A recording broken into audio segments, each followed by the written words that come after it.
Шие бұл дәмді әрі пайдалы жидек, ал шілде айы шие маусымының ең қызған шағы. Сондықтан қазір шиені барынша пайдаға жарату керек. Шие бұл күшті антиоксидант, сонымен қатар оның құрамында көптеген пайдалы заттар бар. Ол ұйқысыздық пен буын ауруларына көмектеседі. Бір шынаяқ шие құрамында 90 килокалория, яғни жеткілікті мөлшерде жасұнық, А және С дәрумендері бар. Сіздермен бірге дертке дауа арнасы. Пайдалы ақпаратты көрмес бұрын арнаға тіркеліп, қолдау білдіріп, лайк басып, қоңыраушаны баса кетіңіз. Сіздің оп-оңай, болмашы ғана әрекетіңіз бізді шабыттандырады. Шиенің шығу тарихы. Шие мыңдаған жылдар бойы өсіріліп, қолданылып келді. Ол ежелгі Римде, Грецияда және Қытайда бұрыннан бері дастарханға қойылған. Шие алғаш рет Персияда пайда болып, құстар арқылы Европаға жеткізілді деп саналады. Шие туралы қызықты деректер. Бір қызығы, шие 15-30 жыл өмірінің 3-4 жылында ғана жеміс береді екен. Бір маусымда ағаштан 70 келеге дейін жидек алуға болады. Шиеден уланып қалу әбден мүмкін, бірақ жидектің өзінен емес, сүйегінен, әсіресе шиені сүйегімен жұтып қоятын жас балаларға бермеген абзал. Шие сүйегінің құрамында адам ағзасында көгерткіш қышқылына айналатын амигдалин бар. Ересектер бір демде 1-2 шие сүйегін қорықпай жей алады. Шие маусымы мамыр-шілде аралығы. Осы уақыт ішінде сіз оны тұтынып қана қоймай, мұздатқышқа салып, жыл бойынша шие сақтап үлгеруіңіз мүмкін. Егер бұл сізге қажет екеніне күмәніңіз әлі де бар болса, онда шиенің пайдалы қасиеттері туралы оқи отырыңыз. Бірінші, артық майдан арылуға көмектеседі. Зерттеушілер жоғары калориялы диета ұстанған ақуыз қуыратын шие ұнтағын жеген егеуқұйрықтар шие жемеген егеуқұйрықтарға қарағанда әлдеқайда аз салмақ қосқандығын анықтаған. Екінші, қартаюды баяулатады. Шие басқа жемістерге қарағанда антиоксиданттарға өте бай. Антиоксиданттар теріні қатайтатын еркін радикалдармен ағзаға күресуге көмектеседі. Үшінші, бұлшықет ауруы азаяды. Зерттеушілер жарты кесе шие немесе бір стақан шие шырыны бұлшықеттің қабынуын азайтады екен. Төртінші, қан диабетінен қорғайды. Шиенің гликемиялық индексі 22-ге тең. Бұл сары өрік 57, жүзім 46, шабдалы 42, көкжидек 40 немесе қара өрік 39 көрсеткіштерінен әлдеқайда төмен. Сондықтан шие әсіресе қан диабетімен ауыратындар үшін жеміс жидектердің ішінде ең жақсы таңдау болып табылады. Бесінші, дұрыс ұйықтауға жақсы көмектеседі. Шие мелатониннің, яғни адамның ішкі сағатын басқаратын ұйқы гормонының жалғыз табиғи көзі. Сондықтан шие шырынын оянғаннан жарты сағаттан кейін және кешкі асқа 30 минут қалғанда ішу керек. Осылайша мелатонин гормонының өндірісі арта түседі. Алтыншы, альцгеймерге шалдыққан кезде егде жандарға жақсы көмектеседі.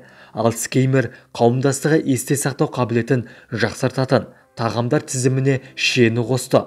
Мұның себебі шие құрамында антиоксиданттардың көп мөлшерде болуы. Жетінші, инсульт қаупін азайтады. Шие бәліші жүрек тамыр жүйесі нығайтуға септігін тигізеді.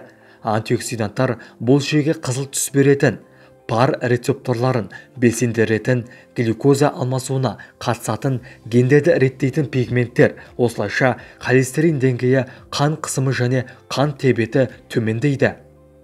Сегізінші, подагра қаупін азайтады. Шиені тұтыну подагра шабуылының қаупін 35%-ға төмендетеді екен. Бұл тұжырымда Бостон университетінің профессоры Юсин Чан 633 науқаста тексергеннен кейін жасаған екен. Тоғызыншы, шие жүрекке пайдалы.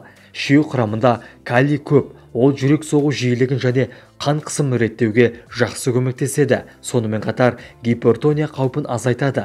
Шиедегі фитостеролдар холестерин деңгейін төмендетуге жақсы көмектеседі. 10-шы, аспирин дәрісін алмастырады. Ғалымдар шие құрамында аспириндегі ұқсас қабынуға қарсы заттар бар екенін анықтады. Бір дәріні 27 жанама әсерлерінсіз алмастыра алады. 11. Буындар қабынғанда жақсы көмектеседі. Шие шырынын 3 апта бойы күніне 2 рет қабылдағаннан кейін ісінген буындарға ауырсынуы айтарлықтай азая түседі. 12. Қатерлі ісікке шалдығу қаупін азайтады. Шие құрамындағы заттар майлы тағамдарды дайындауда канцерогендік химиялық заттардың түзілуін азайтуға көмектеседі. 10. Қояншық ауруына ем болады. Қояншық ауруына емдік дәрі болмаған кезде дәрігерлер науқастарға жазда шие жидектерін жеп, ал қыста шие жапырақтарынан қайнатпа ішуге кеңес берген. Бұл ұстанымдардың саны мен қарқындылығын төмендете түседі.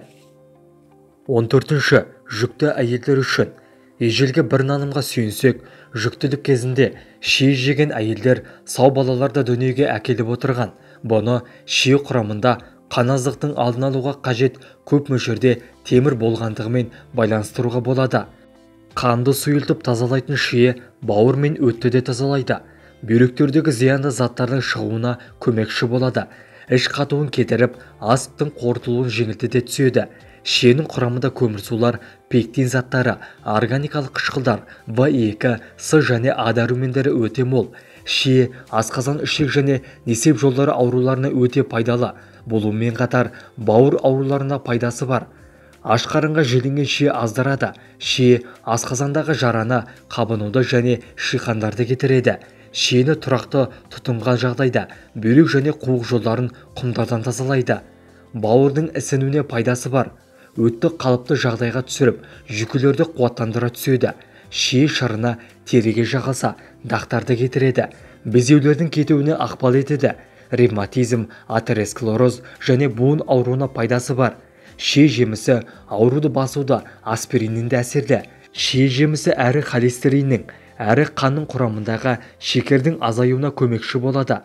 Шиенің құрамындағы хинин қышқылы бүйректерде тас және құмның қалыптасуының алдын алуы мүмкін. Егер тас бар болса, уақыт өтумен түсуіне көмектеседі. Қанның құрамындағы зиянды заттардың денеден шығуына ықпал етеді. Шамадан тыс дәрі қолданудан бауырда пайда болатын жүктің азаюына көмекші болады. Құрамындағы А витаминінің маңызды қайнар көзі болған каротин көз проблемаларының алдын алуға жақсы көмектеседі. Жүрекке жағымды әсер етіп, артық салмақтан қорғауды әрі қартаюды баяулатуы шие сүйетіндердің жас көрінуіне ықпал етеді. Сол себепті шие маусымын жіберіп алмаңыз. Ем болсын. Видеоны жақындарыңызбен және достарыңызбен бөлісіңіз. Келесі видеода кездескенше сау саламатта болайық. Ауырмаңыздар. Дендеріңіз сау болсын.